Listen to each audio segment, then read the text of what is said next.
છેલ્લા 1.5 વર્ષથી વિડીયો કરું છું, રિવ્યૂ કરું છું ફિલ્મોના. પણ જે અત્યારે પ્રતિભાવ મળ્યો છે એક વિક્રમ ઠાકોરના એક મૂવી રિવ્યૂથી, એ અત્યાર સુધી ક્યાંય નથી મળ્યો. આ મૂવી પણ મેં એકદમ અજાણતા જ જોઈ નાખી, એવું કહેવું હોય તો કહી શકાય.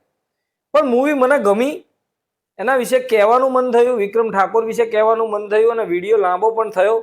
છતાં પણ મને એવું લાગ્યું કે આ વાત કહેવા જેવી છે, એટલે મેં કીધી. મને નવાઈ એ વાત નહીં લાગી કે મારી ચેનલ 1.5 વર્ષથી ચાલે છે, એના ઉપર મેં વિક્રમ ઠાકોરનો કોઈ વિડીયો નથી કર્યો. છતાં પણ મેં પહેલો જ વિડીયો કર્યો અને આટલા બધા વ્યૂ, આટલા બધા સબસ્ક્રાઈબ અને આટલી બધી લાઈક જે મારા કોઈ બી ચેનલના વિડીયોમાં નથી આવી. આટલો બધો પ્રેમ આપવા માટે તમારા બધાનો ધન્યવાદ.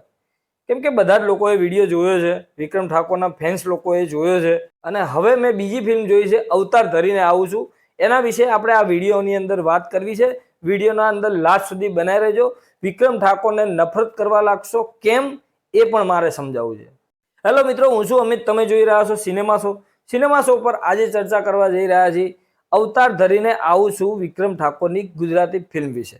આ ફિલ્મ લગભગ ઓલમોસ્ટ 3 કલાકની ફિલ્મ છે. આટલી મોટી ફિલ્મ ગુજરાતી નહીં કોઈ બી ભાષામાં બને ને તો મેકર્સ એટલું તો વિચારે જ કે આ ફિલ્મ દર્શકો આખી જોશે કે નહીં, કે દર્શકો સહન કરી શકશે કે નહીં. આ વાત સૌથી પહેલા મગજમાં આવતી હોય છે. ફિલ્મની લેન્થ ખૂબ જ જરૂરી હોય છે કોઈ પણ ફિલ્મને ચલાવવા માટે. આ ફિલ્મ માટે મેકરે જરાય એવું નથી વિચાર્યું કે આ ફિલ્મ લાંબી થઈ જશે, લોકોને કંટાળી જશે, લોકો પસંદ કદાચ નહીં આવે. કોઈ પણ આવી વસ્તુ મેકરે વિચારી નથી. વિક્રમ ઠાકોરે ઇન્ટરવ્યુમાં પણ એક જગ્યાએ કીધું હતું કે અમારી ફિલ્મો એકદમ ફેમિલી ડ્રામા હોય છે, ફેમિલી સાથે જોઈ શકાય એવી ફિલ્મ હોય. એટલે આ ફિલ્મ પણ એ રીતની જ મને લાગી છે કે એ વાત તો ત્યાં એમને સત્ય જ કીધી છે કે ફેમિલી સાથે જોઈ શકાય એવી ફિલ્મો બને છે. હા, આપણા ત્યાં એ સર્ટિફિકેટ વાળી ફિલ્મો પણ બને છે, અને હવે તો બધા જ લેવલની ફિલ્મો બને છે, એટલે આપણે કંઈ વધારે કહેવાનું થતું નથી. પણ મને ગુજરાતીમાં આવા કોન્સેપ્ટ ઓછા ગમે છે કે જે ફેમિલી સાથે ના જોઈ શકાય. હિન્દી ઓડિયન્સ કે બોલિવૂડને કે હોલિવૂડને એમને તો આપણે કંઈ કહેવાનું થતું નથી, કેમ કે એમને તો બધી જ હદ પાર કરી નાખી છે. વાત કરીએ અહીંયા અવતાર ધરીને આવું છું એ ફિલ્મની. ભોળાના ભગવાનના રિવ્યૂમાં મને ઘણા બધા લોકોએ કમેન્ટ્સ એવી કરી હતી કે આ ફિલ્મો જોજો, આ ફિલ્મો જોજો, અને ખરેખર એમના ફેન્સ રહ્યા ને ભાઈ, કેવડી મોટી મોટી કોમેન્ટો કરે છે એ મેં જોઈ લીધું. આખી ફિલ્મોનું લિસ્ટ મારી સામે મૂકી દીધું. એ બધા જ લોકોનો મારે ખૂબ ખૂબ આભાર માનવો છે. Thank you. કેમ કે ગુજરાતી ફિલ્મોની માહિતી ગૂગલ ઉપર ગોતીએ ને એટલે લોઢાના ચણા ચાવવા બરાબર છે. કેમ કે માહિતી એટલી બધી ઉપલબ્ધ નથી હોતી, કે ફિલ્મો વિશે એટલી જાણકારી નથી હોતી. એ અર્બન હોય કે રૂરલ હોય, આ ફિલ્મ વિશે આપણને માહિતી મળી જાય છે, પણ ડિટેલિંગમાં આપણે જોવું હોય ને ત્યારે કોઈ માહિતી ગૂગલ પર નથી હોતી.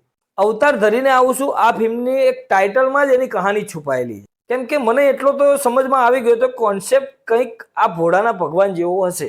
મને અફસોસ એ થાય છે કે આ ફિલ્મ મેં પહેલાં જોયું હોત તો સારું હતું. કેમ કે એના જેવો જ કોન્સેપ્ટ પણ જે રીતે પ્રેઝન્ટ કર્યો છે, બોરિંગ જરાય નથી લાગતું. એનો સ્ક્રીન પે એ રીતે લખાય છે કે દર્શકોને કનેક્ટ કરી લે. આ એક રૂરલ મૂવીનું મજબૂત પાસું હું માની શકું છું. કેમ કે આપણે બીજી ઘણી બધી મૂવી હું જોઉં છું, એટલે મને એટલો ખ્યાલ છે કે સ્ક્રીન પે ફિલ્મનો ટાઈટ હોય ને, ચાહે ફિલ્મની સ્ટોરી એકદમ ના સારી હોય, કે ફિલ્મમાં એક્ટિંગ થોડી આમ તેમ થઈ ગઈ હોય, અથવા તો કંઈ વધારાનું ઉમેરાઈ ગયું હોય ફિલ્મમાં, છતાં પણ એ ફિલ્મ આપણને નિરાશ નથી કરતી. એટલીસ્ટ આ ફિલ્મની અંદર આપણને રિલેશનો જોવા મળે છે. એ મા દીકરાનું હોય, બાપ દીકરાનું હોય, ભાઈ બહેનનું હોય, દોસ્તોનું હોય, મિત્રનું હોય, અને ટ્રાયંગલ લવ સ્ટોરી પણ જોવા મળે છે. ઇમોશનથી ભરપૂર આ ફિલ્મ છે એમ હું કહીશ. કોમેડી તો છે જ. સ્ટાર્ટિંગમાં ફિલ્મ શરૂ થાય એટલે તમને ઇન્ટરવલ સુધી કોમેડી જોવા મળે છે. ઇન્ટરવલ બ્લોક ફિલ્મનો જબરજસ્ત રીતે પ્રેઝન્ટ કર્યો છે, અને ત્યાં એકદમ તમને શોક આપી દે છે કે આવું તો ના થઈ શકે. ભલે મને ખબર હતી કે આ પ્રકારનો કોન્સેપ્ટ છે, પણ આ રીતે બતાવશે ને એ મને નથી ખબર. ઇમોશનલ માણસ હોય તો ખરેખર ત્યાં ઇમોશનલ થઈ જાય, એ પ્રકારનો ઇન્ટરવલ બ્લોક છે. આ વિક્રમના પરિવાર પર જે આફત આવી જાય છે એ એટલી ખતરનાક છે ને કે તમને પણ અચમચાવી દે. વિક્રમના પરિવારમાં એના મમ્મી છે, પપ્પા છે, બેન છે, ભાઈ છે, ભાભી છે, અને એક ભત્રીજો પણ છે. વિક્રમ ઠાકોરનું કેરેક્ટર આ ફિલ્મની અંદર કંઈક એવી રીતે ડિઝાઇન કરવામાં આવ્યું છે કે એ કંઈ કામ ધંધો નથી કરતો, એકદમ રખડું છોકરો છે. કોલેજમાં બાઇક લઈને ફરવાનું, મોજ મસ્તી કરવાની, અને એની આસપાસના લોકોને, એના મિત્રો હોય કે બીજા એના દુશ્મનો હોય, એ બધાને હેરાન કરવા, એમનેથી કંઈક ને કંઈક રીતે પૈસા લૂંટી લેવા. આ બધી વસ્તુ વિક્રમ ઠાકોર કરતો હોય છે. મેં થંબનેલમાં કીધું ને કે વિક્રમ ઠાકોરથી નફરત કરવા લાગશો, એ પોઈન્ટ હવે આવે છે કે આ ફિલ્મની અંદર એમનું કેરેક્ટર એવું છે ને કે ફિલ્મ પૂરી થાય ને ત્યાં સુધી આપણને એટલો અહેસાસ નથી થતો કે વિક્રમ ઠાકોરના કેરેક્ટરને આપણે એટલા જજ નથી કરી શકતા. આપણને એમ થાય કે યાર હાવ આવું તો ના હોય, આવું કેરેક્ટર તો ના હોય. કેમ કે જે રીતે કેરેક્ટર લખાયું છે ને એ બહુ જ મસ્ત રીતે લખાયું છે. અને એમાં પણ વિક્રમ ઠાકોરે જે એક્ટિંગ કરી છે આ ફિલ્મની અંદર, મને આ ફિલ્મમાં એક્ટિંગમાં ક્યાંય કચાશ નથી લાગી. એમનું કેરેક્ટર જ આ ફિલ્મની અંદર એવું છે, લખાણ જ એવું છે આ ફિલ્મનું કે એમનું કેરેક્ટરથી તમને નફરત થઈ જશે. અને એ જ આ ફિલ્મનું મેઇન પાસું છે. એ જ આ ફિલ્મ કનેક્શન ત્યાં જ બનાવી રાખે છે. બીજા ડાયલોગ્સ ને મ્યુઝિકની વાત કરીએ તો ડાયલોગ્સ ફિલ્મમાં સારા છે. એક તો એક પપ્પાનો એક ડાયલોગ છે ને કે તમને આંગળી પકડીને ચાલતા તો શીખવાડ્યું પણ કયા રસ્તે ચાલવું ને એ ના શીખવાડ્યું. ખરેખર એ ડાયલોગો આવા ઘણા બધા એવા ડાયલોગો છે કે જે ફ્લેશબેકમાં પણ વિક્રમને દેખાય છે. આ બધું ફિલ્મ જોશો એટલે સમજ આવશે. એક બહુ જ મસ્ત મજાની કહાની છે. એક યમલોક પણ ફિલ્મની અંદર બતાવ્યો છે. એ કઈ રીતે ડિઝાઇન કરવામાં આવે છે અને જે પ્રેઝન્ટ કરવામાં આવ્યો છે ને એ પણ બહુ મસ્ત રીતે કરવામાં આવે. આપણે ત્યાં એ સીનમાં વિશ્વાસ કરી શકીએ છીએ કેમ કે આ કહાનીઓ આપણે આપણા બાપ દાદાઓથી જાણેલી હોય છે. ફિલ્મની કહાની ભલે કાલ્પનિક રહી પણ આપણને એ જોવાની મજા આવે છે. ફિલ્મ 3 કલાકની છે પણ ક્યાંય આપણને બોર ફીલ નથી થતું. એ જ ફિલ્મનું મહત્વનું પાસું છે. મેં જ્યારે ચાલુ કરી ત્યારે જોયું 2 કલાક ને 55 મિનિટની ફિલ્મ છે, કઈ રીતે સહન થશે? પણ એવું બિલકુલ ના નીકળ્યું. ફિલ્મ ખરેખર સ્ટાર્ટિંગથી લઈને અંત સુધી મને બાંધી રાખ્યો અને હું તો હજુ ઈચ્છતો હતો કે હજુ આ ફિલ્મ ચાલતી જ જાય. ખરેખર મેં બહુ એન્જોય કરી છે આ ફિલ્મને અને જોવાની મજા આવી છે. ફિલ્મના ટેકનિકલ પાસાઓની વાત કરીશ તો હું ફરીવાર કહીશ કે અહીંયા આપણને ટેકનિકલ પાસાઓ નિરાશ કરે જ છે. હા, આપણને ખબર છે ફિલ્મના બજેટ ઓછા હોય છે પણ છતાં પણ જે આ લેવલનું બતાવે છે, જે લેવલની ડિઝાઇનિંગ છે, જે લેવલના સિનેમેટોગ્રાફી બતાવી છે, આ બધું જ જો એનું લેવલ ઊંચું થઈ જાય તો ખરેખર એ ફિલ્મનું લેવલ કંઈક અલગ હોત. કેમ કે આ ફિલ્મનો મેઇન હાથ હોય ને તો ફિલ્મની સ્ટોરી છે. બહુ જ જબરજસ્ત રીતે લખાયેલી છે. એનો સ્ક્રીન પે લખાયેલો છે. ટેકનિકલી આપણને આ ફિલ્મ નિરાશ કરી શકે છે. ફિલ્મના એક્શન સીન્સ એટલા બધા નથી આ ફિલ્મની અંદર જેટલા આપણે ભોળાના ભગવાનમાં જોયા છે.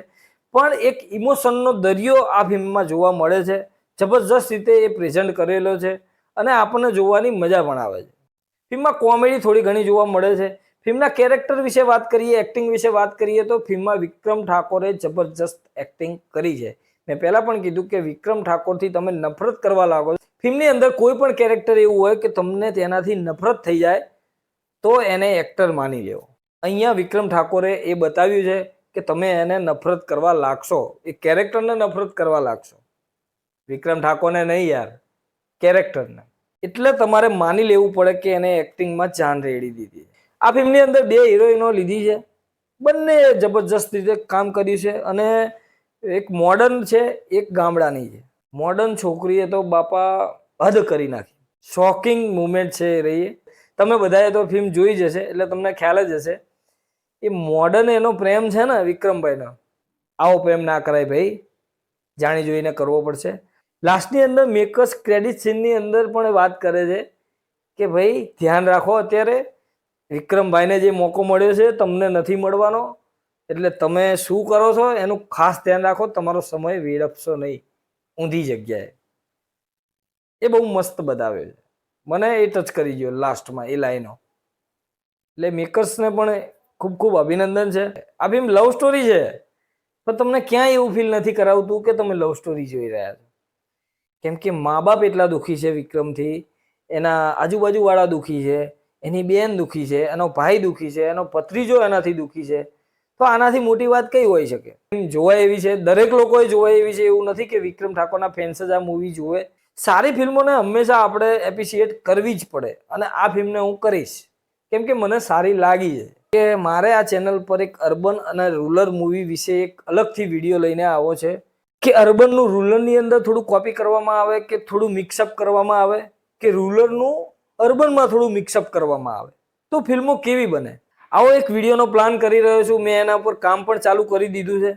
જો તમને લાગતું હોય કે આ પ્રકારનો વિડીયો લાવવો જોઈએ, એકદમ અડધો કલાકનો વિડીયો બની શકે છે કદાચ, તો મને કોમેન્ટ બોક્સમાં જરૂરથી કહેજો કે આ પ્રકારનો વિડીયો તમારે કરવો જોઈએ. જે અત્યાર સુધી મને સમજણ છે કે હું અત્યાર સુધી જે રીતે ઇન્ડસ્ટ્રીને સમજુ છું એ રીતે મારે વાત કરવી છે કે આ બંનેનું કંઈક અમુક અંશે મિક્સઅપ થાય તો આ ઇન્ડસ્ટ્રી ક્યાં પહોંચી શકે છે.